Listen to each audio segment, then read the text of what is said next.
Então, agora nós vamos mudar um pouquinho de assunto e vamos, primeiro, ver um pouquinho de como trabalhar alguns comandos básicos do sistema operacional, principalmente porque quando você vai trabalhar com arquivos, você precisa informar o Python onde estão esses arquivos. Às vezes você quer navegar em diretórios, quer deletar diretórios, quer fazer esse tipo de operação, tá?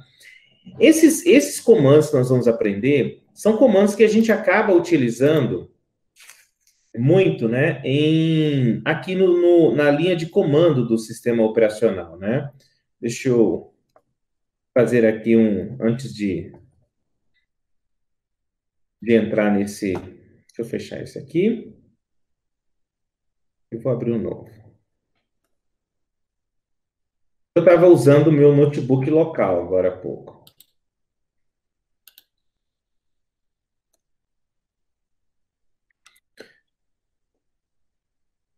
Então, por exemplo, aqui, olha, o meu sistema operacional, deixa eu aumentar essa letra aqui, né? Tá muito, deixa eu ver aqui. Como é que eu mudo essa fonte? Editar, padrão, fonte. Deixa eu aumentar essa fonte aqui que está muito pequenininha. Eu vou explicar isso aqui para vocês, porque se vocês entenderem o que está acontecendo aqui, vocês vão entender o que o Python está fazendo, porque na verdade ele só está replicando esse tipo de coisa, né, por meio da linguagem de programação, tá? Então, um exemplo. Nesse momento, quando eu abri esse prompt de comando, ele está localizado em qual diretório da minha máquina?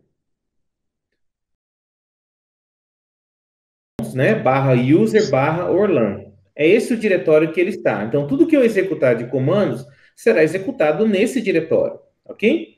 Se eu quiser ir para... eu quero que ele vá operar em um diretório raiz, o diretório C, ok? Como é que eu faria para ele voltar para o diretório C? Se eu colocar cd ponto ponto, ele vai subir o nível, ok? Ele vai voltar para o diretório acima desse Orlan. Então, se eu fizer isso, observem que ele saiu do diretório Orlan e foi para o diretório user, né? Em um momento, voltar para o diretório C, que é a raiz.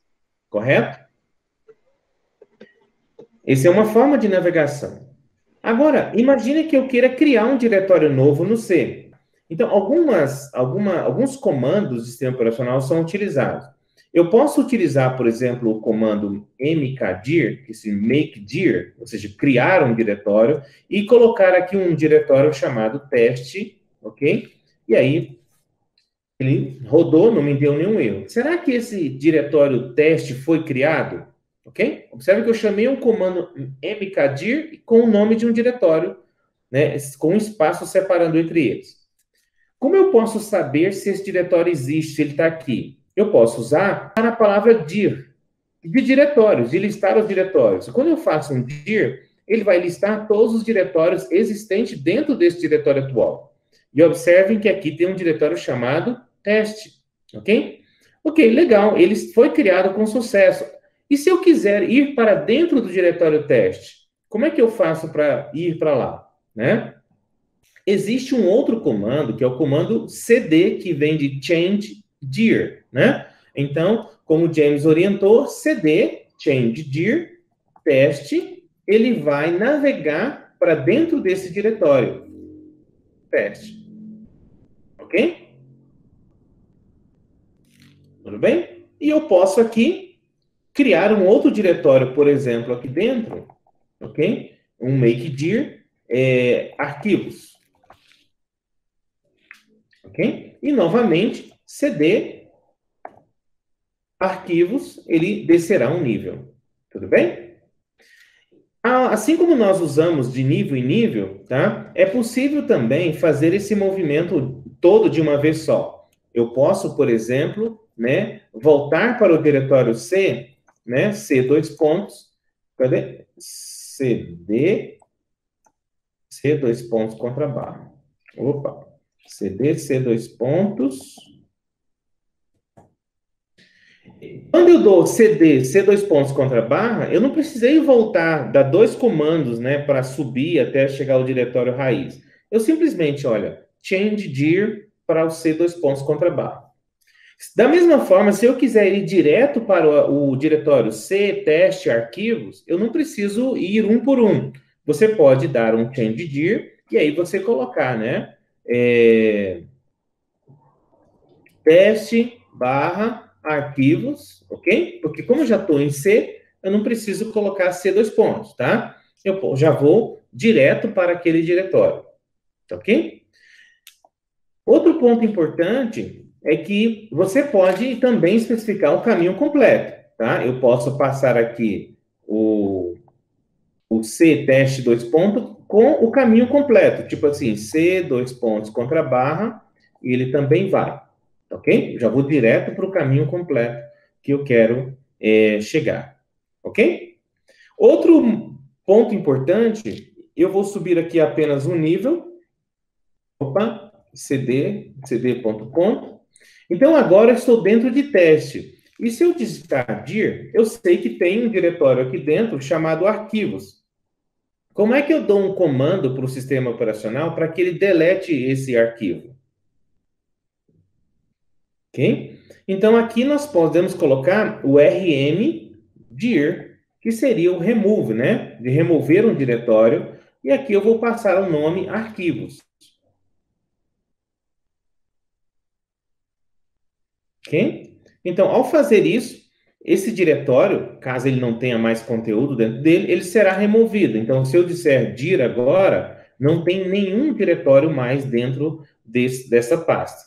Ok? Esses comandos básicos que nós vimos foram o comando, né, cd, de change dir, para navegar de diretórios em diretórios, o make dir, para criar um diretório, né? Nós vimos também agora o rmdir, né, para remover um diretório, ok? Então, criei, naveguei e removi diretórios, tá? E existe também um comando de renomear, né? Deixa eu dar um makedir, mkdir, arquivos e name arquivos para dados. E se nós dermos um dir, o diretório que antes era arquivos, ao usar o comando rename, ele passou de arquivo para dados. Então, aqui o nome dele agora é dados. Coisas que nós faríamos ao clique do mouse. Não é verdade? Ok? No sistema operacional, a gente acaba usando o próprio botão do mouse para fazer isso. Ok? Aqui você pode fazer tudo isso usando simplesmente comandos de sistema operacional. Tá? Ok, então só vou aqui, para não deixar esse lixo nessa máquina, eu vou, né, que esses diretórios que eu não vou precisar deles, então eu vou aqui,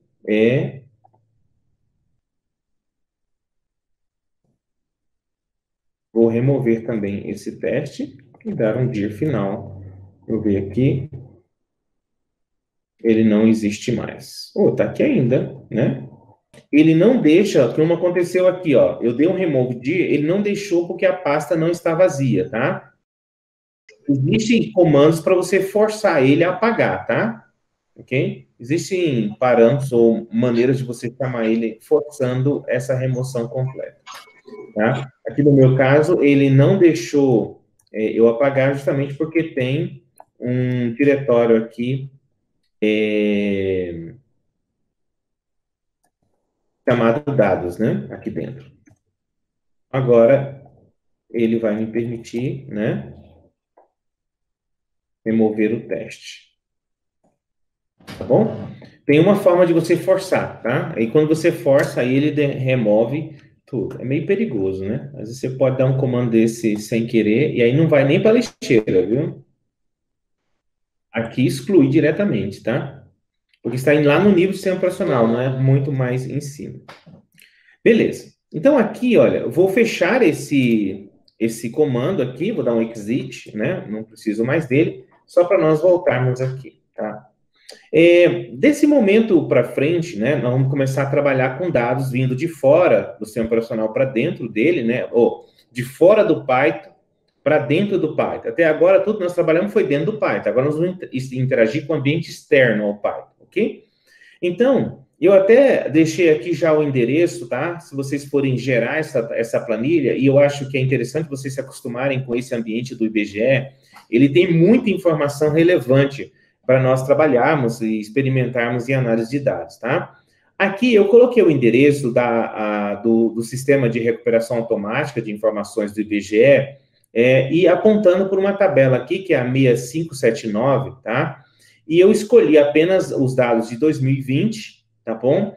E escolhi aqui apenas a nível de federação, tá bom? Isso aqui vai nos dar a população dos estados do Brasil, tá bom? Nós vamos depois brincar com essa informação, então eu deixei aqui essa orientação, eu vou mandar para vocês o arquivo da aula de hoje, aí vocês já têm, para vocês poderem baixar esse, para vocês acostumar com a API e também começarem a gente trabalhar com esse tipo de arquivo.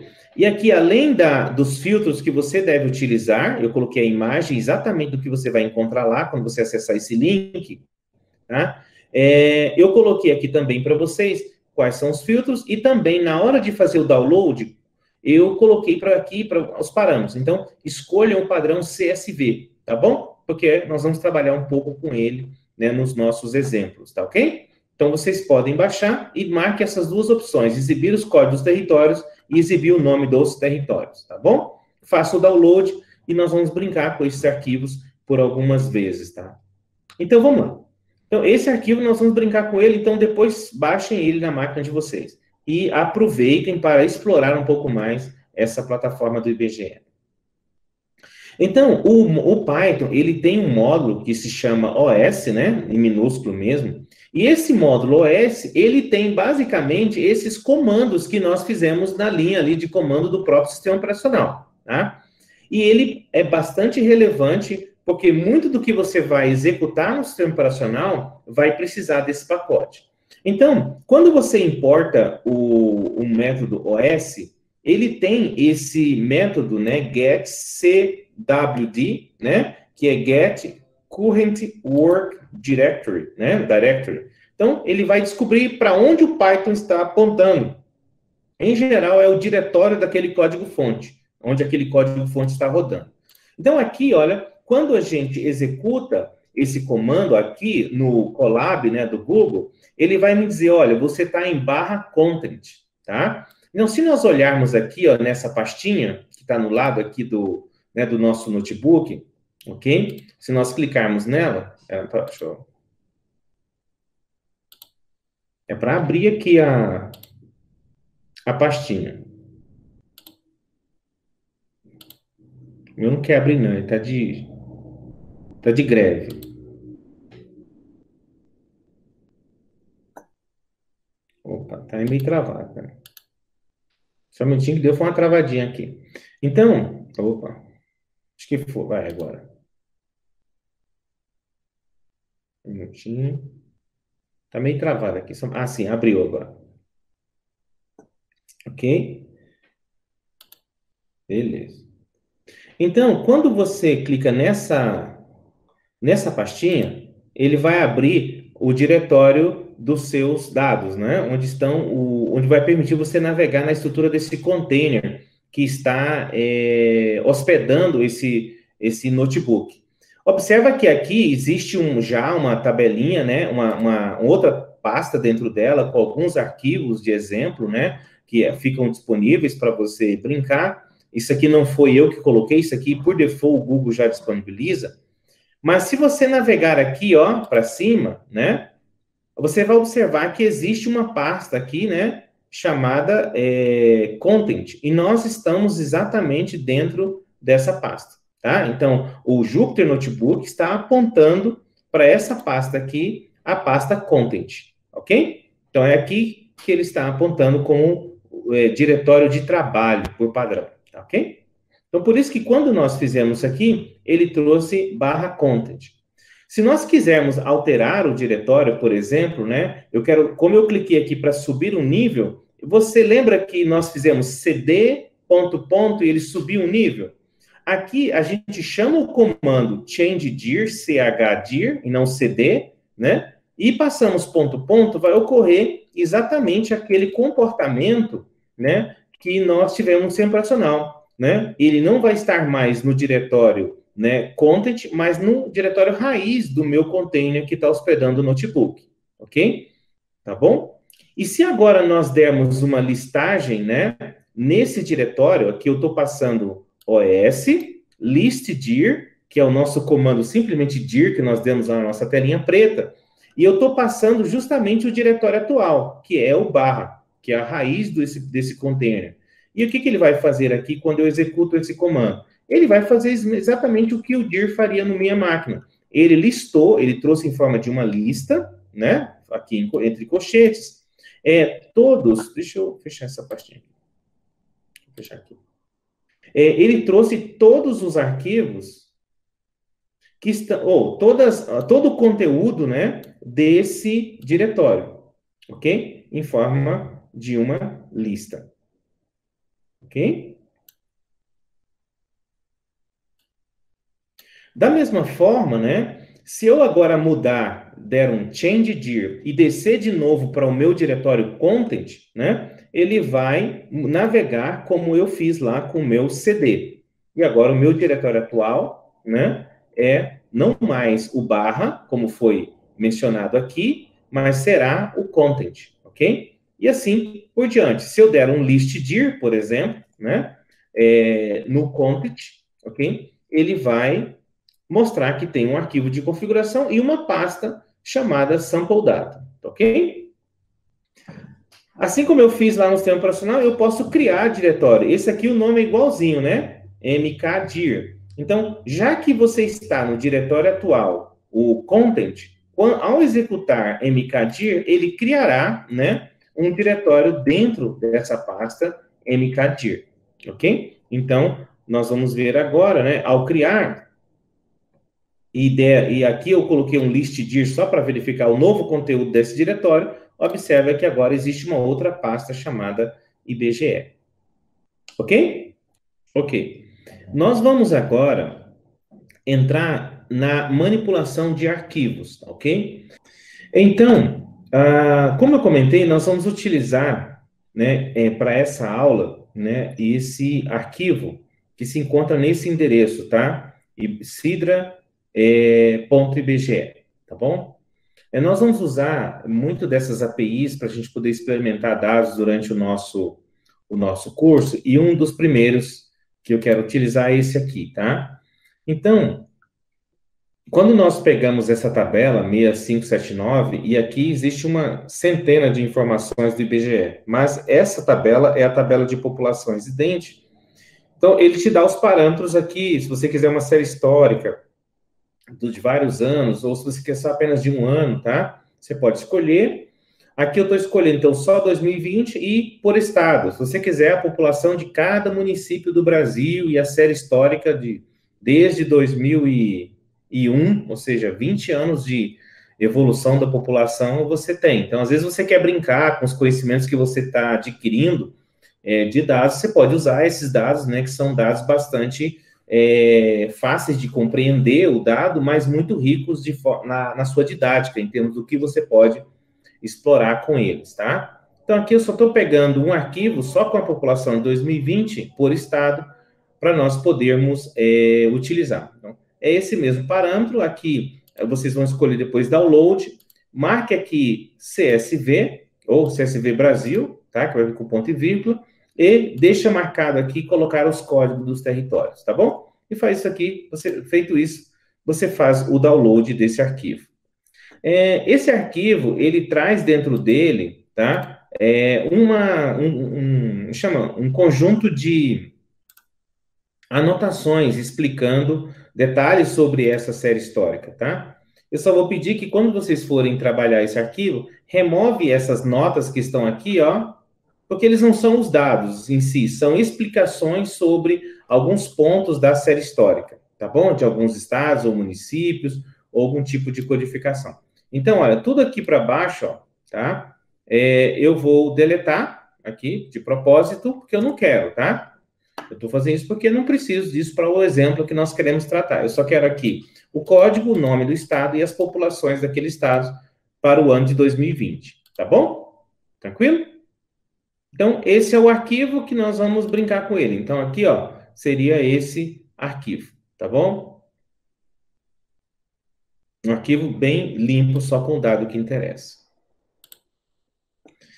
Então, aqui no ambiente se você estiver usando o ambiente na sua máquina, né, ou o Jupyter local, você vai buscar esse arquivo na sua máquina, no endereço na sua rede.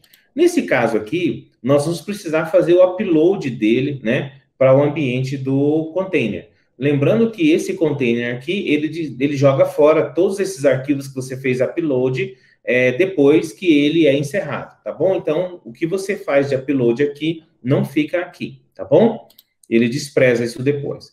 Então, eu vou clicar aqui na minha pasta Content, né? E vou fazer um upload, então, daquele nosso arquivo, tá? Ok? O 6579. Vou clicar aqui e vou fazer um upload para que ele fique disponível para eu brincar com ele aqui dentro. Então, aqui, quando eu expandir o Content, aqui dentro tem um arquivo tabela 6579. Tá claro para nós aqui, para todos o que eu fiz? Beleza? Então, se você tem um arquivo, você quer brincar, outros arquivos que você quer trabalhar, e daí do seu contexto, da sua empresa, você pode fazer o upload dele aqui. Ou aqui a gente sabe que ele tem como ler arquivos que estão no Google Drive, no GitHub, tem uma série de maneiras de você buscar esses arquivos automaticamente. Depois a gente explora um pouco mais isso. Então, para ele não ser deletado daqui, você pode pôr no seu Google Drive e aí criar direitinho a sua chave de API do Google Drive e chamar o código aqui no Colab e ele vai buscar esse arquivo do Google Drive sempre que você executar o notebook. Depois a gente explora isso. Então, a partir de agora, eu quero demonstrar para vocês um pouco de como trabalhar, então, com dados externos do Python, começando pelos arquivos, tá? O Python, ele tem várias funções aí para criar, ler e atualizar e excluir arquivos, né? Mas a função open, né? Sim, é exatamente isso aqui. Open é a principal para trabalhar com arquivos em Python, ok? Então, ela precisa só de 2 parâmetros. O primeiro é o nome do arquivo, o segundo é o modo como você vai acessá-lo. Esse modo é indicado por letras, né? Então, você pode indicar 2 letras, tá? A combinação é dessas 4 letras que estão aqui com essas 2 que estão aqui, tá? Então, se você tem um arquivo do tipo texto e você quer apenas ler, você pode passar como modo RT. Ou, se você quer adicionar um conteúdo ao final do arquivo, AT. Ou, se você quer sobrescrever ele, né? Ou seja, escrever um arquivo do zero, você pode chamar WT. O detalhe é que esse T já é, por default, o padrão. Então, se já é o default, você não precisa informá-lo. Então, na maioria das vezes, a gente só diz se é R, se é A, se é W, se é X. Ok? E se for um arquivo binário, né? Uma imagem, alguma coisa que você está gravando no formato binário, tá ok? Então, você tem que indicar, sim, que é B. Tá? Então, RB, ele vai gravar arquivo binário, né? AB, ele vai gravar conteúdo binário no final de um arquivo binário, tá bom?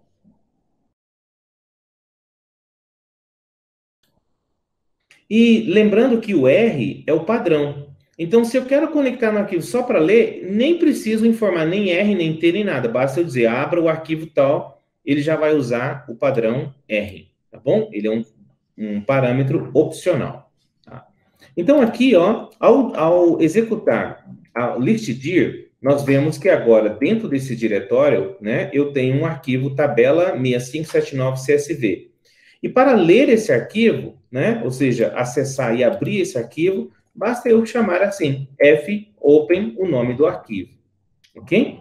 Agora, ele criou um objeto que aponta e é capaz de manipular esse arquivo. Ok? Então, nós podemos, esse F, né, ele tem vários métodos para que eu possa manipular esse arquivo. E vamos conhecer um pouco, tá? Aqui vocês observam que eu não passei nada, porque ele corresponde ao mesmo que eu fazer um open com RT, read text, tá bom? Então, se você utilizar o comando read, tá? Esse comando, ele vai ler todo o conteúdo do arquivo numa pancada só, tá? Então, quando eu falo read, observa que aqui ele imprimiu, né, o arquivo todinho foi trazido. Esse comando, ele é muito legal para arquivos pequenos, né? Mas se você está conectando num arquivo que é, sei lá, 2 GB, 3 GB, 10 GB de informação, você vai dar um read. Se você der um read, você já estourou a memória da sua máquina, não é verdade? Dependendo da capacidade dela. Então, esse read é usado quando você tem arquivos pequenos e você já sabe o que vai fazer com ele, tá? Mas, às vezes, você quer ler o arquivo, mas em apenas pequenas partes dele. Ou seja, eu vou ler de 100 em 100 caracteres, de 1000 em 1000 caracteres, ou quero ler os primeiros 1000 só para saber a natureza do conteúdo, eu quero ler ele de linha em linha. O Python tem esse objeto arquivo, né, F aqui, que retorna ao chamar a função open, né, ele tem, aqui ele é um text IO wrapper, né, ele tem as funções, por exemplo, né, do read, com a versão de poder passar a quantidade de caracteres que você quer ler. Então, se eu fizer esse comando, né, fread, com 100, ele leu as primeiras 100 caracteres do meu arquivo, tá bom?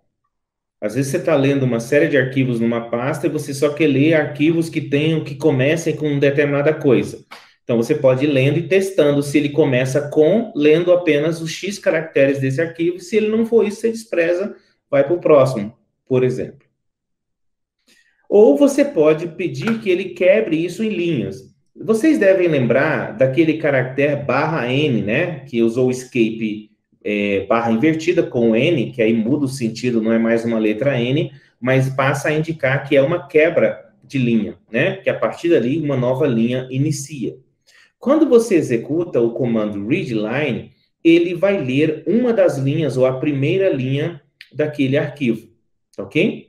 Então, se você chamar readline de novo, ele lê a segunda linha. E o readline, ele lê a terceira linha, e assim por diante. Ele vai lendo e mudando o ponteiro dele para a linha seguinte. Então, nesse caso aqui, ó, ao chamar, abrir aqui o wrapper, né, do IO text aqui, e chamar o freadline, ele leu a primeira linha, tá? Mas se eu chamar 2 vezes, observe que na primeira vez ele leu a primeira linha do arquivo, na segunda ele leu a segunda linha do arquivo, ok? E assim eu posso ir chamando ele até ele chegar no final do arquivo, ok? Então, é uma outra forma de ler ele por partes, até para otimizar o uso, ou à medida que eu vou lendo, já vou processando, sem ficar sobrecarregando a memória da minha máquina. Às vezes você tem um arquivo muito grande que você só quer importar ele para dentro de um banco, ou você só quer ler determinados campos e montar um dataset, por exemplo, montar um data frame, ou um dicionário, ou algo do tipo, tá?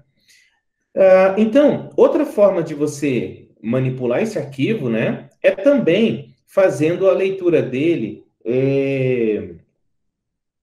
por linhas usando um for, né? Então, quando você faz assim, ó, fopen, tá? Então, quando eu uso x in f, ele vai permitir que eu navegue nele, né, linha por linha, ok? Então, nesse caso aqui, a gente pode fazer um for, que vai ler esse arquivo linha por linha. Ele interagiu em cada uma delas e foi imprimindo, ok?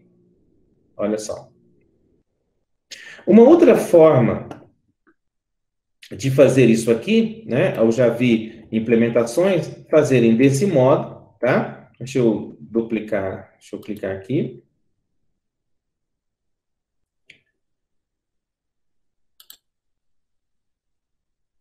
É a pessoa fazer o seguinte, tá? Você pode escrever seu código assim, for linha in f, tá? Ponto readlines, tá? O readlines, ele é perigoso também, porque ele vai carregar todas as variáveis na memória, todo o conteúdo e vai interagir linha a linha, tá? Ok? Então, você pode fazer dessa forma aqui também, ok?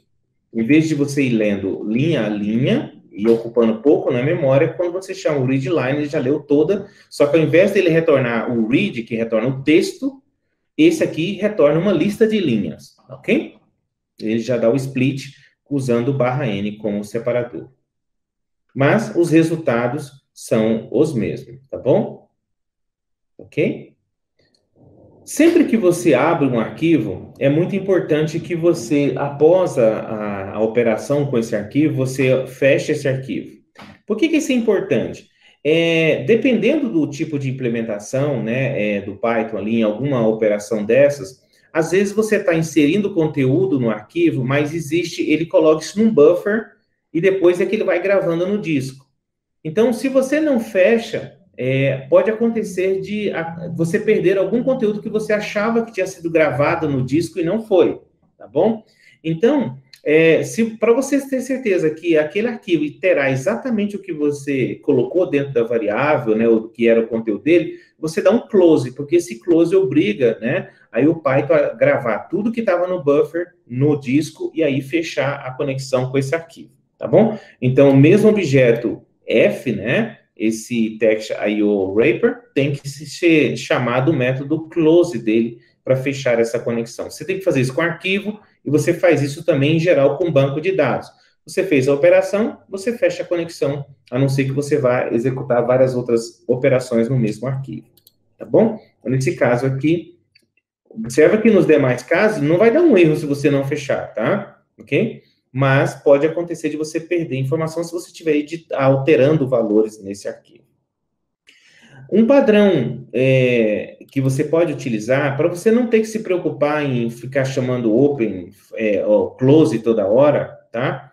Você pode usar esse with, ok? Esse comando aqui, ele é bem interessante porque ele força o Python a fazer uma limpeza na memória, nos recursos que você utilizou, quando você termina o bloco de código que está dentro dele, tá ok? Então, se você encapsular essa sua abertura, né, de arquivos nesse comando with, então quando eu coloquei with open, papapá, né, sf, e eu dou um print readline, quando chegar no final que ele executar o último readline, né, ele vai já fechar o arquivo, tá? Ok? Então, ele já vai fazer isso automaticamente, tá bom? Então, ó, aqui, se eu vou tirar aqui a indentação,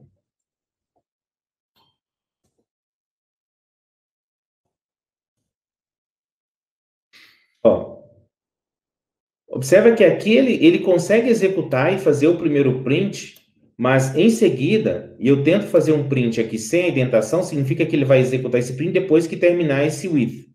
E ele já vai dar um erro, ó, IO operation on closed file, ok? Ou seja, já está fechado a conexão com esse arquivo, tá? Se eu tivesse usado apenas o open, tá? Ok? Diferente se eu fizer isso aqui.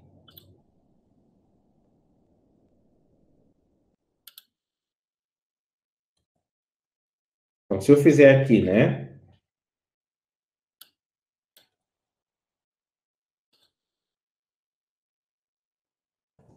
F igual open.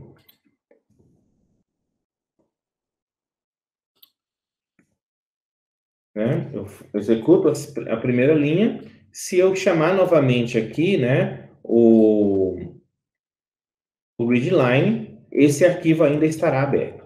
Ele vai executar uma outra linha, assim, porque ele mantém a conexão aberta. Mas uma vez que você encapsulou dentro desse comando with, ele já fecha a conexão para você. Tá bom? Ele cuida disso para você. Aqui, até o momento, nós apenas lemos o conteúdo de um arquivo de diversas formas, com read, o read com alguma quantidade de caracteres, o read lines, o read line. Agora, o que eu faço quando eu desejar colocar conteúdo dentro de um arquivo? Tá? Isso também é muito comum, você pegar os resultados obtidos em suas análises e gerar e gravar esse resultado no sistema operacional, no sistema de arquivos da sua máquina, do servidor, e disponibilizar isso para download, ou para ser utilizado em alguma outra solução, num outro sistema, num painel do Power BI, alguma coisa assim, tá? Ou para importar para o banco de dados da organização. Então, para gravar arquivos, ao invés de eu usar a opção read, né, R, eu vou utilizar ou a função A ou W, ok? Existe a opção X também, né? A opção X, ela, diferente da W, é que a W, se você usá-la, e existir o arquivo lá na pasta, ele vai zerar e vai escrever um novo arquivo. Aquele lá vai morrer. Se você usar o X, ele garante que, se caso exista um arquivo com aquele nome, tá? Ele dá um erro. Ele não vai permitir você sobrescrevê-lo. Tá ok? Então, o A se indica ao sistema operacional que você quer abrir o arquivo e no final dele você quer adicionar conteúdo. Você não quer sobrescrever o que está lá, você quer só complementar. Arquivos de log, por exemplo, funcionam assim, né? Eu não apago os logs que estavam dentro dele, eu vou apensando novos registros no final dele. Esse é o objetivo quando você coloca esse parâmetro com valor A. E se eu colocar o valor W, eu vou reescrevê-lo totalmente. Aqui um exemplo, tá? Aqui eu gerei um texto, né, multilinhas, que tem aqui linha 1, linha 2, linha 3. Então, quando eu dou aqui open texto.txt com W, ele vai criar um arquivo do zero e vai escrever como conteúdo dele o texto. Então, para escrever conteúdo, basta usar o comando write, ok? Bem óbvio assim. Write passa a variável texto e o que tiver aqui será adicionado ou será utilizado como conteúdo. Nesse primeiro comando, ok? Ele está simplesmente adicionando e aqui eu estou fazendo uma leitura. Eu não precisava informar isso aqui, certo? Quando nós estamos falando de gravar em arquivo texto, ele não é um arquivo estruturado, tá? Aí você pode implementar a sua lógica. Diferentemente, se você quiser gravar numa planilha Excel, tem pacotes Python para planilhas Excel, que você vai poder gravar num Excel, obedecendo a lógica Excel de células, ok? Se você estiver gravando um arquivo JSON, por exemplo, você tem um pacote Python próprio para JSON que vai permitir você criar e salvar o arquivo obedecendo todos os parâmetros do JSON. Se você quiser, por exemplo, gerar um XML, tem pacotes Python para XML que ele vai garantir que o conteúdo escrito obedece à estrutura de um XML. Que é o nível mais básico. O conteúdo que tiver aqui é o que ele será gravado. Esse conteúdo aqui pode ser um XML, pode ser um JSON, pode ser qualquer que seja o conteúdo. O que vai definir é o que você colocar aqui como conteúdo a ser escrito, tá? Então, nesse caso aqui, ó, eu coloquei uma variável texto, pedi para ele escrever a variável texto dentro desse arquivo .txt. Quando eu faço a leitura do arquivo .txt, o conteúdo dele são as minhas 3 linhas, tá? Se eu utilizar aqui o comando append, né, o A, o que acontecerá? Além das linhas iniciais, né, que já tinham aqui no meu arquivo, tá? E nesse caso aqui, olha, como ele já existe, né, ele vai escrever essas linhas aqui nesse arquivo.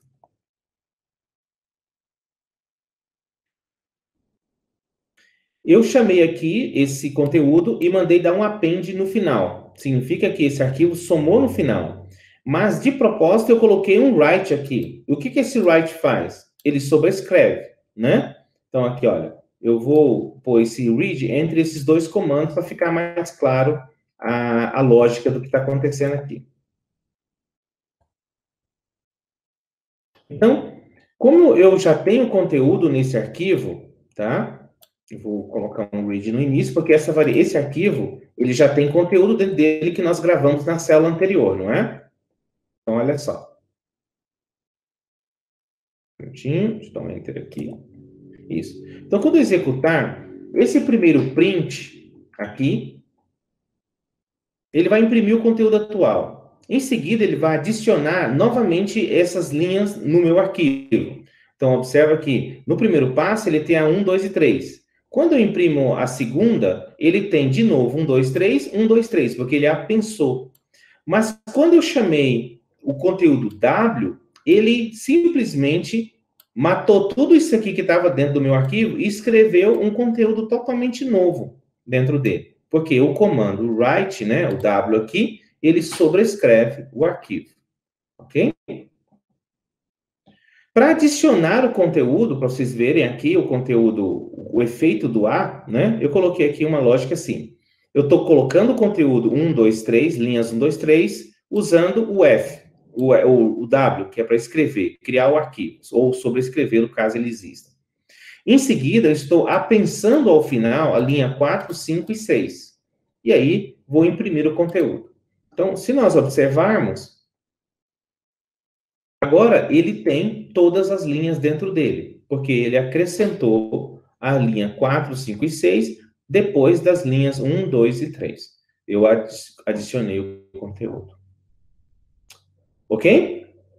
Muitas vezes você precisa ler, muitas vezes você precisa atualizar ou criar arquivos, mas em geral também você acaba precisando remover, tá? E no caso de remoção de arquivos, nós não vamos usar um comando do tipo open, do tipo F, mas nós vamos usar novamente o pacote OS. O pacote OS, ele tem um comando para remover diretórios, né? E tem aqui esse comando para remover os arquivos, ok? No caso de remoção de diretórios, acho que a gente saltou esse comando, deixa eu pegar aqui.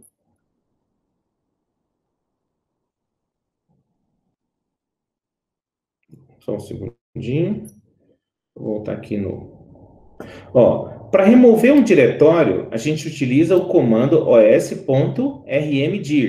Mas para remover arquivos, a gente usa o comando os.remove, ok? Deixa eu voltar, desculpem. Aqui.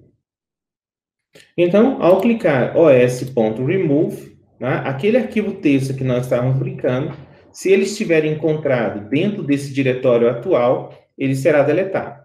Se você passar só o nome do arquivo assim, ele vai tentar achar nesse diretório atual que o Jupyter está olhando. Se você passar o caminho completo, ele pode estar em qualquer lugar. Basta você passar o caminho absoluto, ele também remove o arquivo. Então, imagina que eu queira apenas as linhas que terminam em par. Eu quero ler esse arquivo e gerar um outro arquivo que tenha apenas as linhas que começam com par. Então, vamos fazer o seguinte, ó. Então, which row, né, open text read as F. Eu vou aqui colocar um código aqui já para pegar as linhas, né? Opa, peraí. Linhas igual. Opa.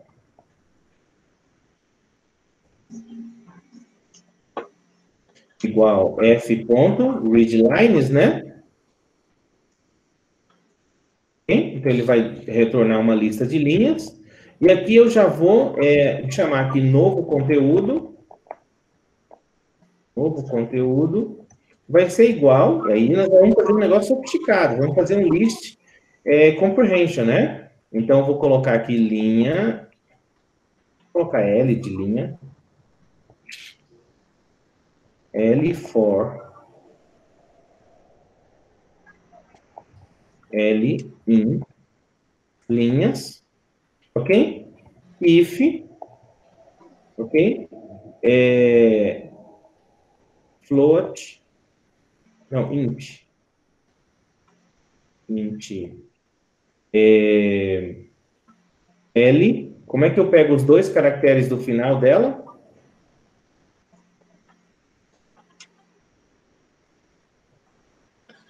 Né?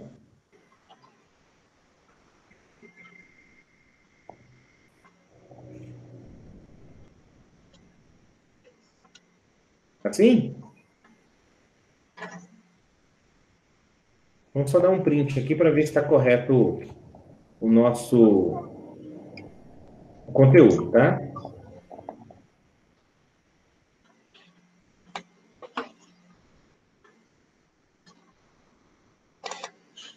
É isso mesmo, né?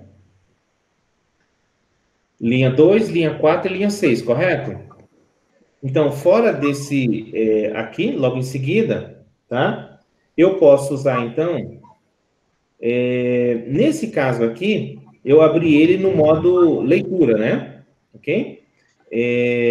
Então, agora, eu tenho dentro da variável novo conteúdo, ele como leitura. Nesse caso agora, eu vou simplesmente abri-lo como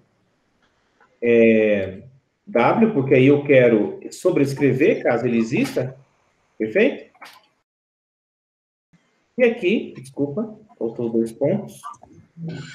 Eu vou apenas fazer assim, F ponto, write, né?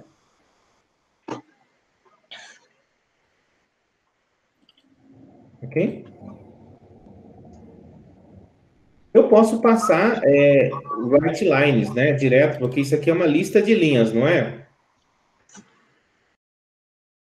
Ok? Posso fazer assim, write lines, ou eu posso fazer, né, apenas o... Aqui, se eu posso chamar write lines e passar uma lista de texto, ele vai criar uma linha para cada texto.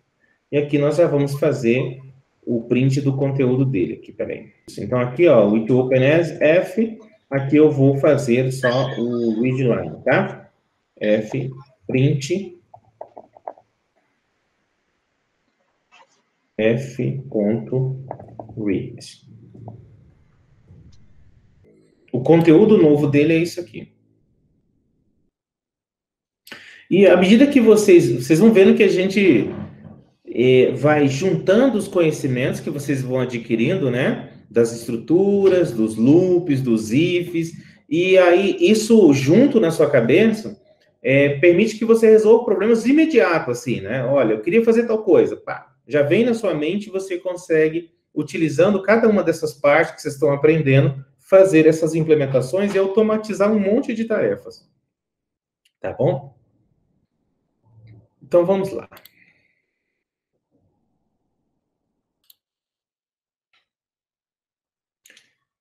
O remove, nós passamos por ela, né? Aqui, eu estava falando sobre ela, então você chama o método remove para remover o arquivo, e você pode chamar o método, aqui eu vou testar se esse arquivo existe. Nesse caso, como nós já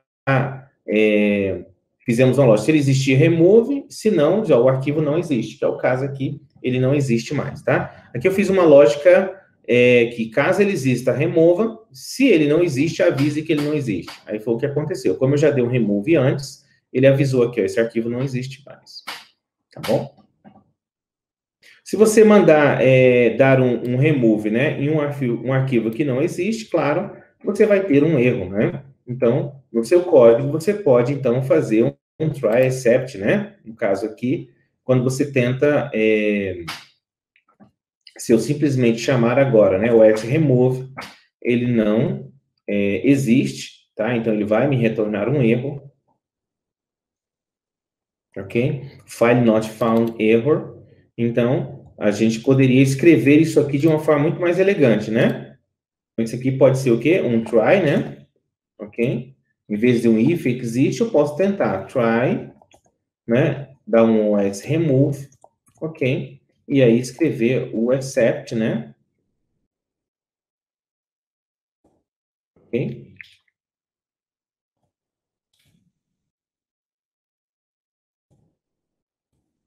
Perdão. Except.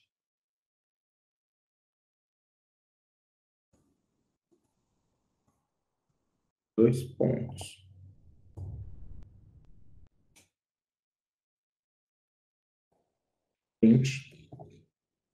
Né? Arquivo não existe, ou ocorreu um erro. Você pode pegar e fazer um cat nessa exceção aqui, né? Se você também desejar capturá-la, né? Tudo bem? Ok. Finalizamos, então, hoje, dois tópicos principais. Sistema operacional, os comandos do pacote OS e a parte de manipulação de arquivos.